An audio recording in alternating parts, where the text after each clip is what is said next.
Paranormal Super Show. All right, everybody. Welcome back to the show. It's the Kane Stevens Paranormal Super Show, and I am your host with the most, I hope, Kane Stevens.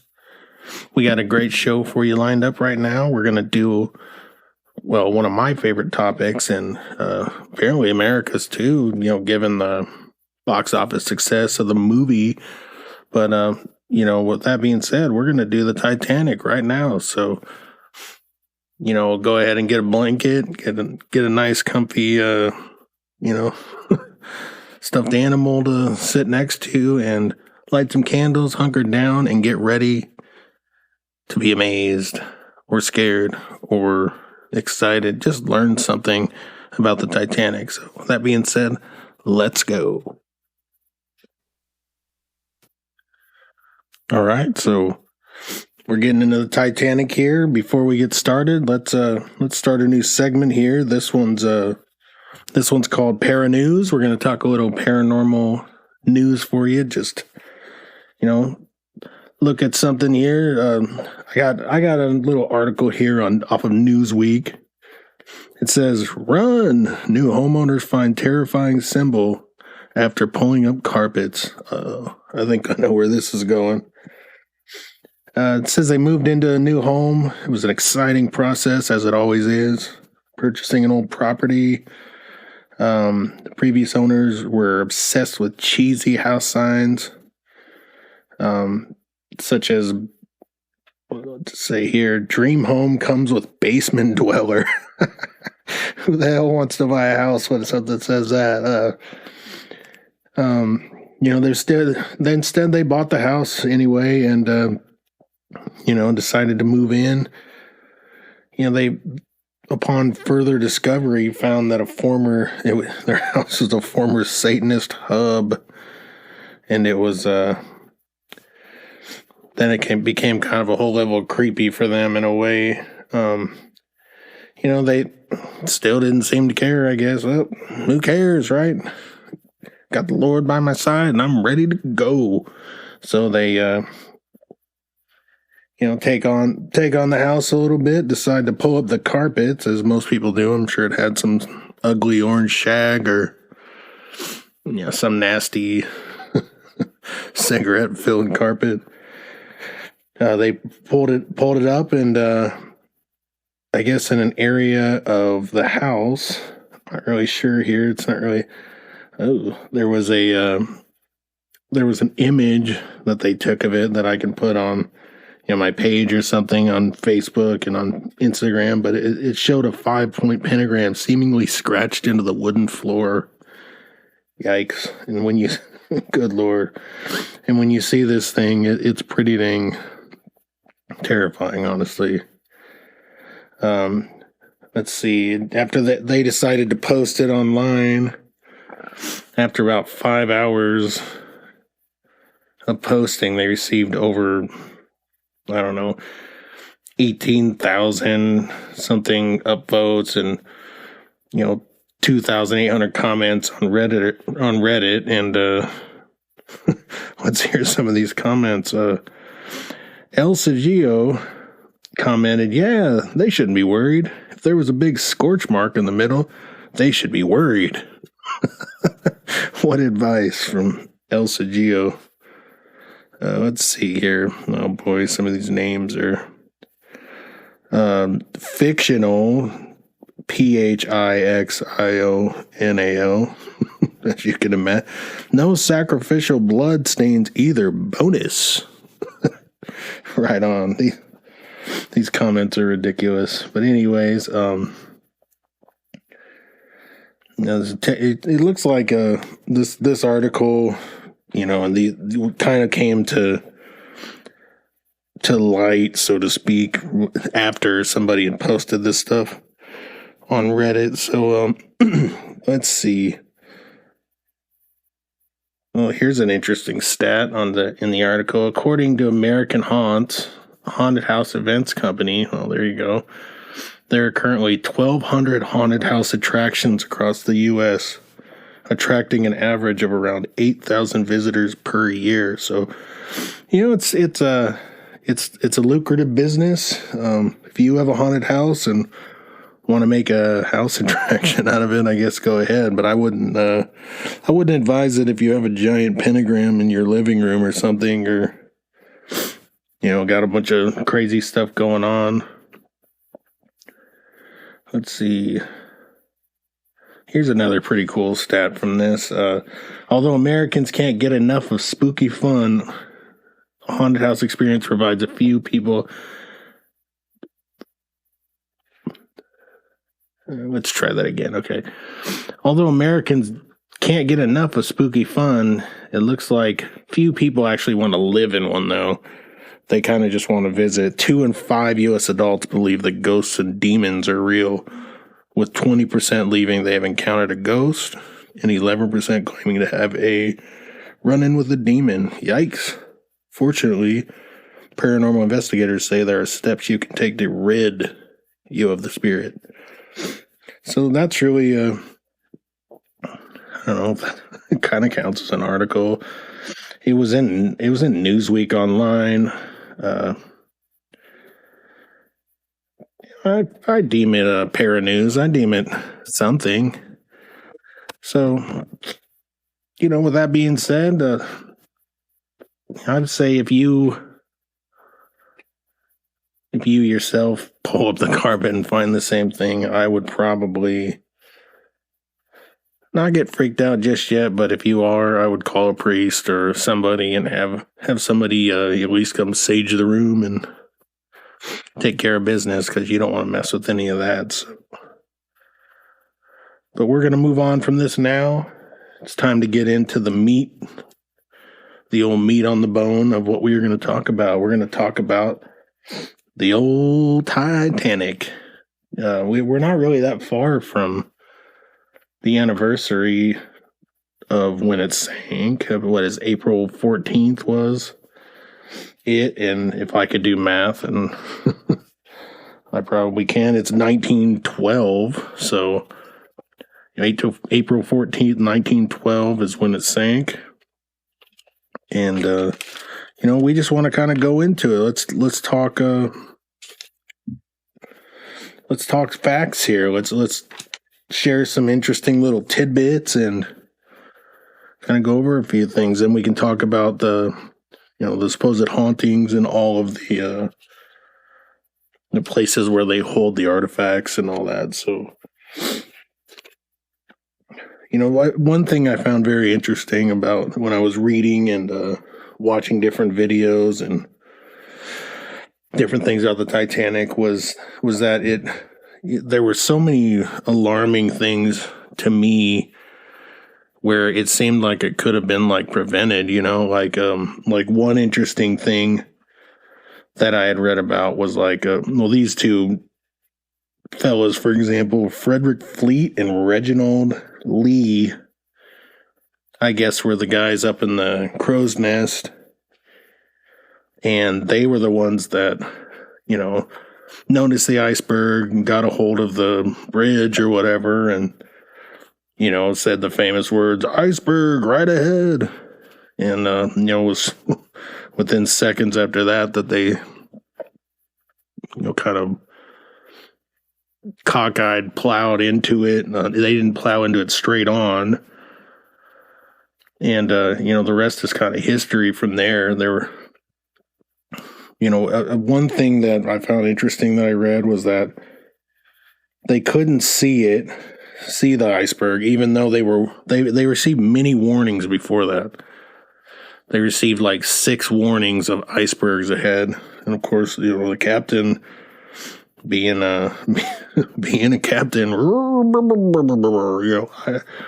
I've been sailing these waters for years. I'm not putting up with that crap, just full speed ahead.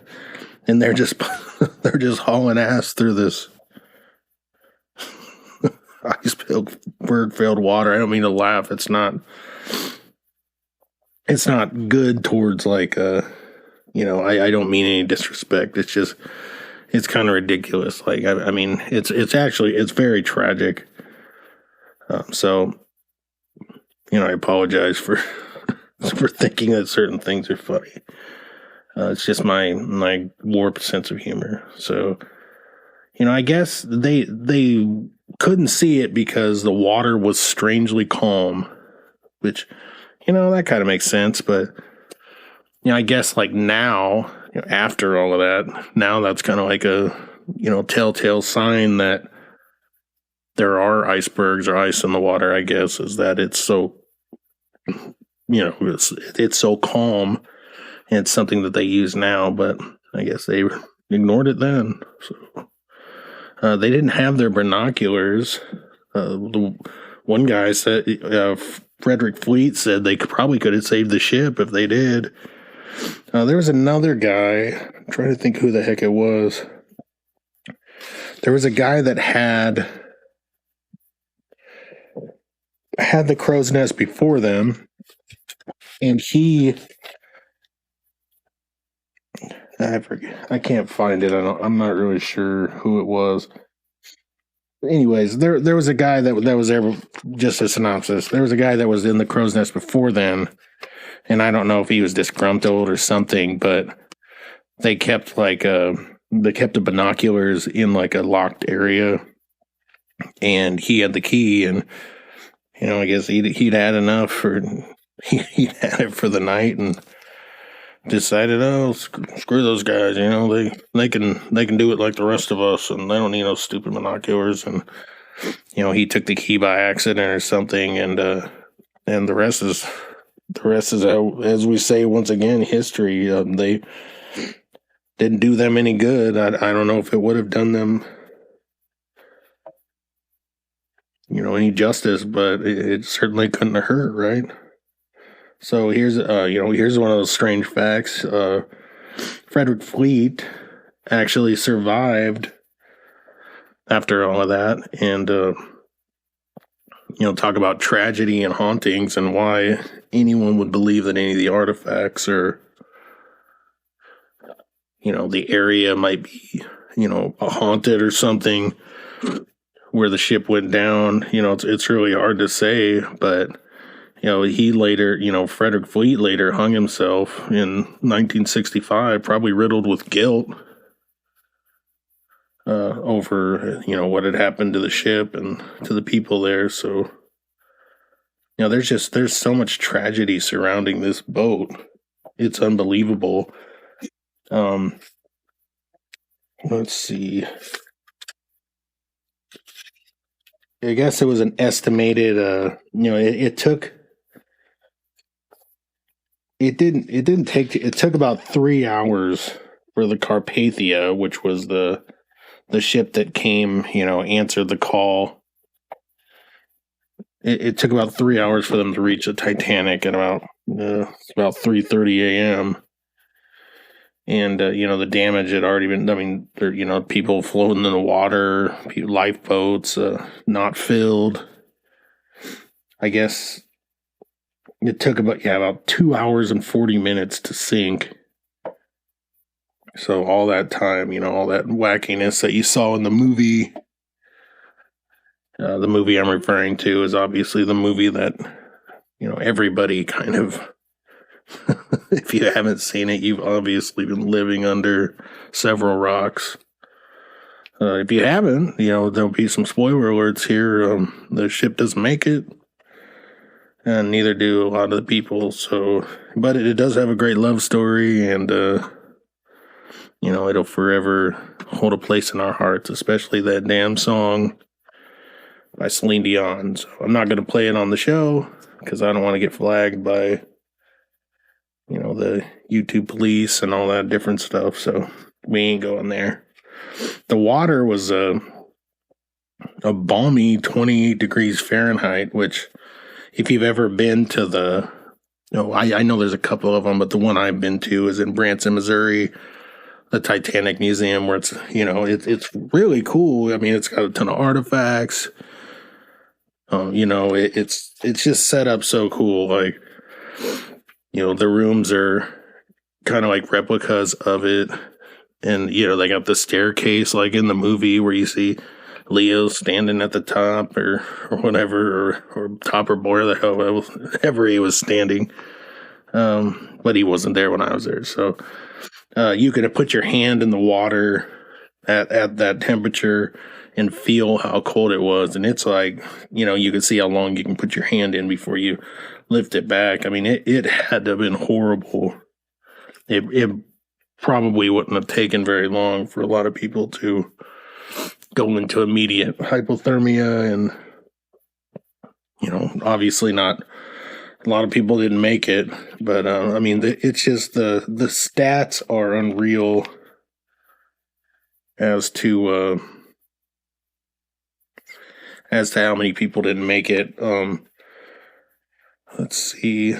As they, let's just start from the beginning. As they left, they left port to 100,000 people waving and clapping and probably yelling, "Oh, don't sink!" Ha ha ha ha! And little did they know, that was the asshole thing to say or whatever. Probably not the best. Good wishes to the. They ended up making 2 stops, I believe, one in France and one just off of, I don't know, the edge of Europe or something. And then they were off to sea. Let's see. It looks like, gosh, there's just so many interesting things to look at when it comes to the people. So let's look at the cost of how much that was an interesting fact to me. So the movie, they had to do an unreal amount of set building and, replica stuff. The movie made $1.8 billion at the box office, which I think was like the biggest movie of all time. Obviously, at that time, they beat like Ben-Hur or something. It cost them $200 million to make, and the Titanic, when they made the Titanic, it was $7.5 million, which in today's numbers is $190 million. So it cost them more to make the movie than it did to make the actual Titanic. So that's a pretty crazy stat. It took them 73 years to actually find the wreckage. In 1985, it was found by accident in a top secret Navy mission. They were looking for nuclear waste from like a submarine or something, or a couple submarines that Cold War type stuff that I don't know if they wrecked or had issues or what, but they were looking for that and found it by accident. And, now we have all this. I mean, they recovered some pretty cool stuff. I mean, everything from mink coats to, papers and violin from one of the musicians that went down. I mean, just a ton of stuff. If you haven't done it, you really should go to the Titanic Museum in Branson. If you're, I forget where the other one is, wherever they are, kind of just pay your respects and really see haunting yet cool part of history. The interesting, and one of the reasons that I chose to do this, not only because I love history, but it's said to be haunted at least the Branson, but I think at both of them. And there's all sorts of claims. I mean, you can go and watch Ghost Adventures, and whether you believe in any of that or not, they have some pretty wild things happen. But there's been many paranormal groups that have experienced something. We, of course, did not experience anything. However, you do have a fun house, or in that case, non-fun house effect of just an eerie feeling. You just feel for the people. I think as you go in and you're part of it, like there's people dressed in like crew costumes, and they give you like a name and you're that person the whole time. And then at the end you can find if you were to live or die, depending on who you were. Speaking of those that died and those survived, 1,535 people died. I mean, that's a boatload. Literally, no pun intended whatsoever. Poor terminology on my part. 705 people survived. So that's good. I mean, that's a lot higher than I had thought. But the breakdown is horrible. Like, if you look at, so somebody went through all the statistics and kind of crunched the numbers. And first class, 97% of the women survived. Okay. 32% of the men in first class, who were probably, dressing as women or buying their way onto the, horribly under capacitated boats. The second class, though, man, the second class and third class took it. I mean, the second class had 14 out of 168 survive. And that's horrible. There were a bunch of pets on the boat, and apparently only 2 pets survived, which is a pretty crazy stat. There was one heartbreaking thing that I had read, where there was a woman who was seen with her Great Dane, who she obviously loved dearly. It would be hard for me to just leave my animal to perish as well. What's her name? Anne Elizabeth Isham. The woman was sighted with her arms around her Great Dane from frozen in the water. And that's awful. It really is. So she went in, stayed with the dog till the end. There were some good things. I mean, one survivor, here's one, Milvina Dane. She was 2 months old when she got on the boat. She was obviously the youngest passenger. They didn't even want to be on the boat, and I guess there was a big coal strike around then. And so they put them on the ship. I think their dad was a coal miner or something. And it looks like her mom and her siblings survived along with her, but her dad did not make it, which was pretty common to,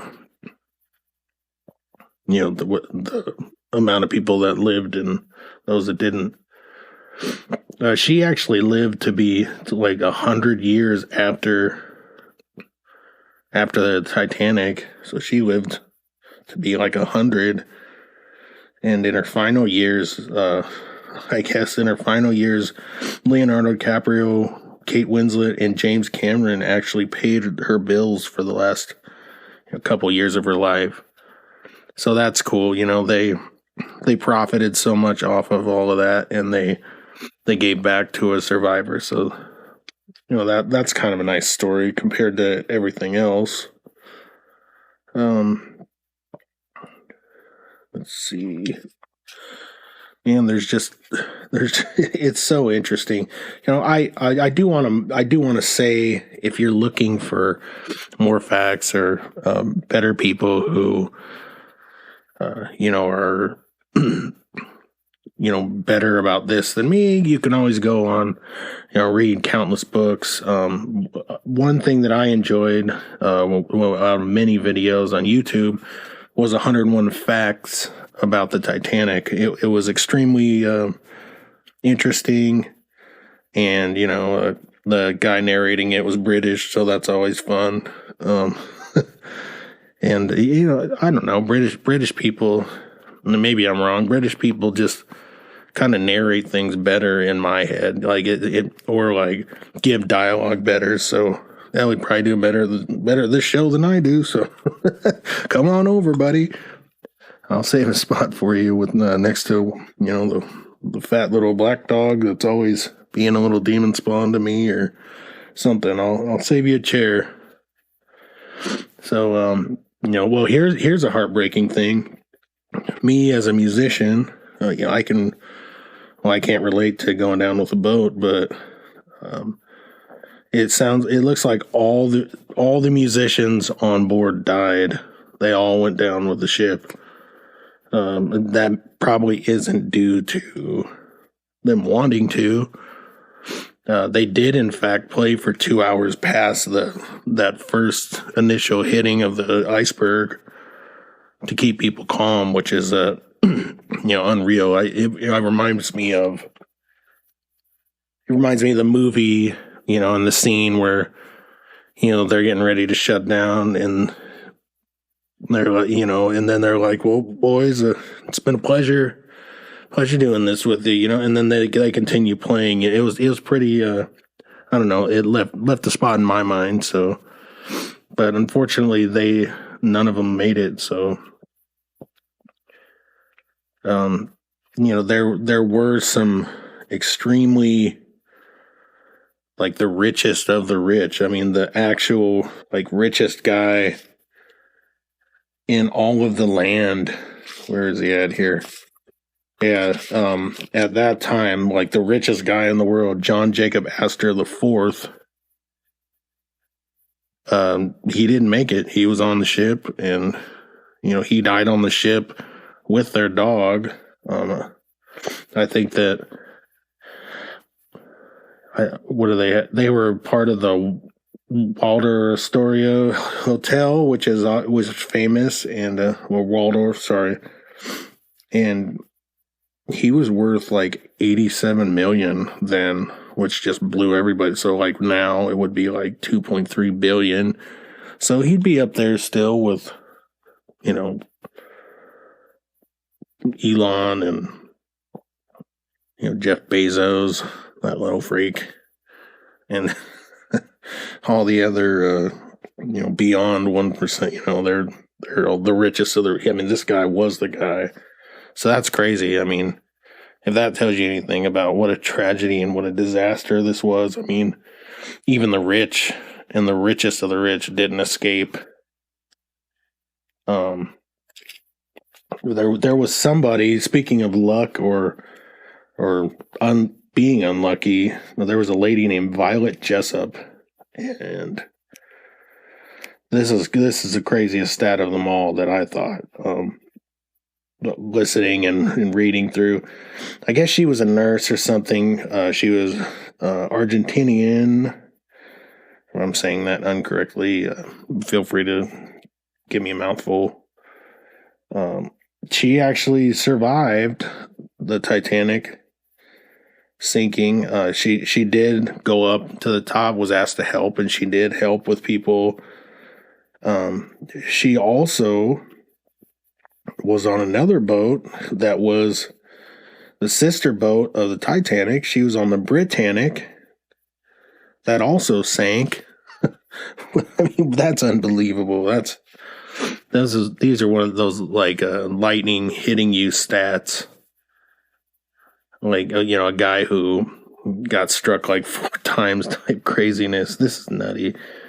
The Britannic was it was their sister ship, built around the same time. They sank by either torpedo or German mines. Had a massive explosion, and I think they sank within, like, either seconds or minutes of. Well, probably not seconds. If they sank within seconds, and nobody would survive. But she survived that one as well. Which I don't really have the stats in front of me on that. We're talking about Titanic, but it was interesting. So then she was also on the Olympic, which was also like a third ship that was built around that time. So like a brother or sister also of the Titanic, which is in some lore is believed that the Olympic was actually the ship that sank and the Titanic didn't. But I don't know. I don't buy that. So I'd have to see some pretty good proof to tell me otherwise. They collided with a British ship, but they didn't sink. So this lady survived 3 boats 2 boats sank, massive boats, unsinkable boats, so to speak, and then survived a third, and then she never went near water again. No, I don't know. I wouldn't have after the first boat. I can't imagine. This lady must have been really something. So I'm not really sure on the rest of her. I didn't dig into her life after that. I mean, that to me that was plenty. I'm not sure when she died or how she died. I don't know if she died in, on another boat or anything else, but it doesn't say that here, so I don't think so. Talking about tragedy, the workers, apparently 2 workers died during the construction. So, I mean, if you want haunting activity or just bad juju, that's always a bad sign. They had a max capacity on the boat of 3,500 passengers. They didn't have that. They only had 2,300 on board, so thank goodness for that. There were 13 honeymoons going on the boat. So man, now that's crap right there. I mean, that's horrible luck. Like, what do you want to do, honey? What we could go about anywhere. We could go hang out in Ireland and see the sights. We could go to Rome. We could do let's go on the Titanic. It seems like an unsinkable, this big unsinkable great ship. What a cruise it'll be. Let's go on a honeymoon on the Titanic. Oh, that sounds wonderful. And then of course chaos ensues, and man, well, it wasn't the best honeymoon for most people, I'm sure. I wonder how many of those couples made it, or how many of them lost their loved one in the tragedy. The lifeboats were, just like in the movie, obviously a problem. According to this stat, each lifeboat could hold 65 people. And so, let's see, there were only 20 lifeboats on board, and they could have had 60 because they were quoted saying because it was an unsinkable ship. Good Lord. So they did, the oversight on that was pretty bad, They didn't seem to have their preparedness that they should. Each lifeboat, 65 people. The first boat that they put out had 28 people on it. So, I guess they were afraid, according to, those that survived, they were afraid of the weight as they were taking people down. And, they were afraid they were just going to go careening into the water, or they couldn't keep it together. So they weren't loading the boats to capacity, and most of them were not. Let's see. Yeah, the thing that bothered me the most about all this was that the fact that, like I talked about before, they had received 6 iceberg warnings before from other ships and things, and the captain just ignored it all. Then we got the lifeboat situation. People weren't taking it seriously, after it happened.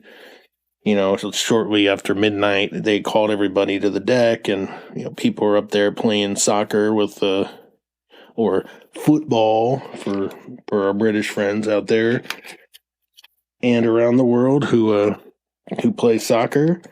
They were playing it with the ice and just not taking it seriously. A lot of the richest of the rich wanted to just sit inside the, whatever the staterooms or the nice areas, and a lot of the guys who wanted to go down as gentlemen, they died with their brandy and their cigar in hand, they decided, I'm going to go down like a gentleman. I'm going to let the women and children go. That's including, I believe, the founders or the original people who started Macy's. Yeah, Isidore and Ida Strauss. They both died in the accident, and it was reported that they were not interested in getting in lifeboats. They wanted other women and children to get on, and just they were just wanting to help instead of being in the way. So cheers to them for saving or at least trying to save as many people as they could, and actually caring. There were people who were dressing up as women, all this to get on the boat, and they would have done. There were people that would have done about anything. And I mean, obviously, it's hard to say how one would react if you were in that situation, but I mean, it's a tough deal all around. If you don't have any idea of how massive this boat is, I mean, it looks like, or was, it looks like it was 883 feet long.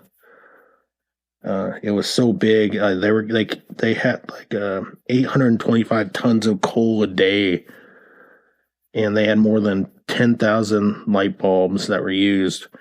It took 20 horses to transport the anchor. The anchor was so heavy, and it just I mean, at the time, it was a colossus of a vessel. I mean, it was a beast. Now, I think there's cruise ships that are like 300 feet longer than the Titanic, and just massive. I myself have never been on a cruise. Don't really plan to. I did read that there was a guy in England or somewhere, and I don't know where he is, but he was making a replica Titanic, identical replica Titanic 2, and they're planning on sailing this year. So I haven't heard of anything recently that had happened. If it did, I'm sorry that for the crappy reporting, but they are planning, or at least were planning, to set sail and do an exact route of Titanic 1. So if you're interested in that, I would not be. I'm sure that would be a sight to see and experience to go through. But maybe there's some bad juju, maybe there's not. But I wouldn't want any part of it. But one cool factoid that I found was that one good thing that came out of it was good, or probably not good. I don't know. There was when they were going through the wreckage, they found a new bacteria that they had never seen before or heard of or anything, and they named it here we go, Halomonas Titanic or Titanus or something. Oh Lord. Titanic, I have no idea. So you get the point. Scientific name with Titanic in it. Other than that, this was the most. Okay, here we go. So the most interesting thing of folklore and anything about the Titanic, and this is what really set me off to want to do the show. So there was a book written, by a guy named Morgan Robertson, and he wrote a book. It was called The Wreck of the Titan. Okay, it was about a ship that sank, a ship that didn't have enough lifeboats. It was like the guy was looking at a crystal ball and just spewing out what he saw about the Titanic. I mean, how bizarre. The crazy thing about that was it wasn't some strange knockoff or anything. It was literally, it was 14 years, it was at 1898. that he came out with this book, and 14 years before the Titanic crashed and burned. And I mean, that talk about odd. I mean, what possessed the guy? I mean, he claims, you know, in interviews many years ago, obviously, he claims that he was just going off of,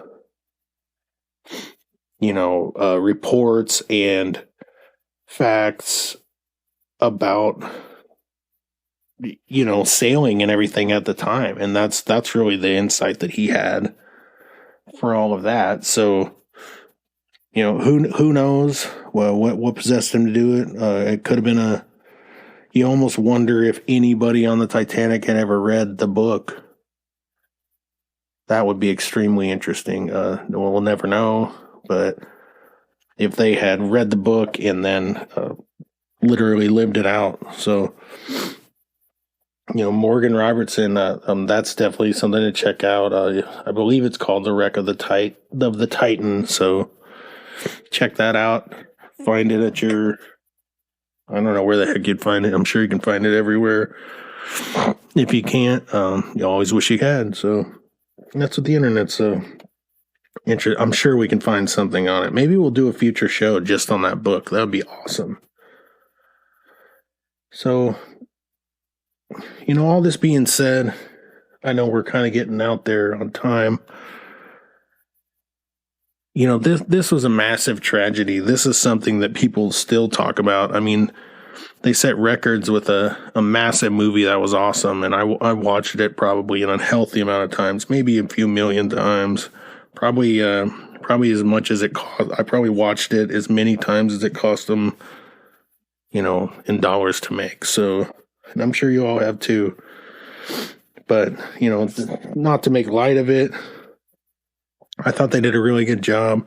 There's also a documentary where James Cameron goes back and tries to kind of recreate more of the movie and fix some of the mistakes that they had made from, you know, their hypothesis of how the boat, you know, split apart and, you know, how the wreckage went down and everything. But, you know, it's really interesting. So check that out. But other than that, I mean, man, what an interesting topic. I hope that I gave you, spit out some cool factoids and everything in tribute of, you know, this horrible tragedy, unfortunately. You know, I who knows how many countless people it affected in their lives. But that's the thing, you know, it's just you just have no idea that your numbers being punched, and it's really too bad that all that stuff happened the way it happened. But it did. It's extremely interesting to read about, and you know, for those of us history lovers like myself, and you know, a fan of I'm just not a fan, but just my obsession with the paranormal and everything. It all ties in. I mean, all those, even if there are hauntings at the Titanic museums, or, I mean, who knows where family members, you know, used to live or whatever, the Titanic, the survivors, even if they, I mean, if they're haunted, I mean, it would be, it'd be par for the course for hauntings. I mean, look at all that tragedy that's surrounding it. It's a whirlwind of emotions and thoughts and just sadness. So, you know, just keep that in mind. You know, if you do go to those haunted places or supposed haunted places or a haunted place, just know that, you know, just be respectful. You know, don't go crapping on the lawn of a famous haunted house or something, right? Just be respectful. It was a place where, you know, people literally, you know, lost their lives, and all their hopes and dreams had died with them. So, with that being said, everybody, I hope you've enjoyed the show. I'm gonna play a tribute song, kind of a goofy song that I did with my kids and a band that we started called Hug Burn, and it's called Abandoned Ship, and it's just a goofy little musical tribute to the movie and the Titanic. So I hope you enjoy it. I'm going to have that take us out today, and hopefully I'll talk to you next week, everybody. Have a great week, and good night.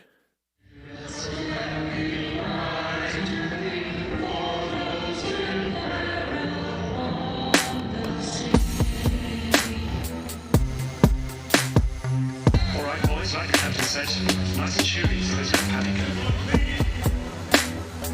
Are you ready to go back to Titanic?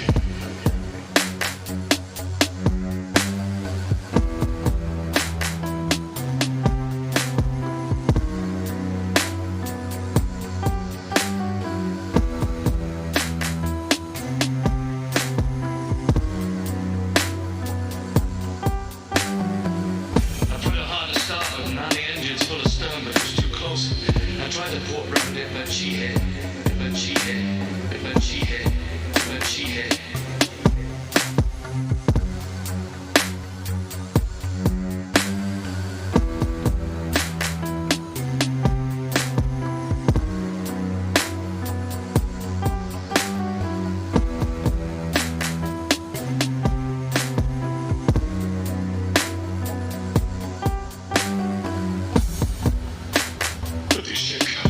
She's made of iron, sir. I assure her she can. And she will. But this ship comes. She's made of iron, sir. I assure her she can. And she will.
She's been ice. I'm telling you.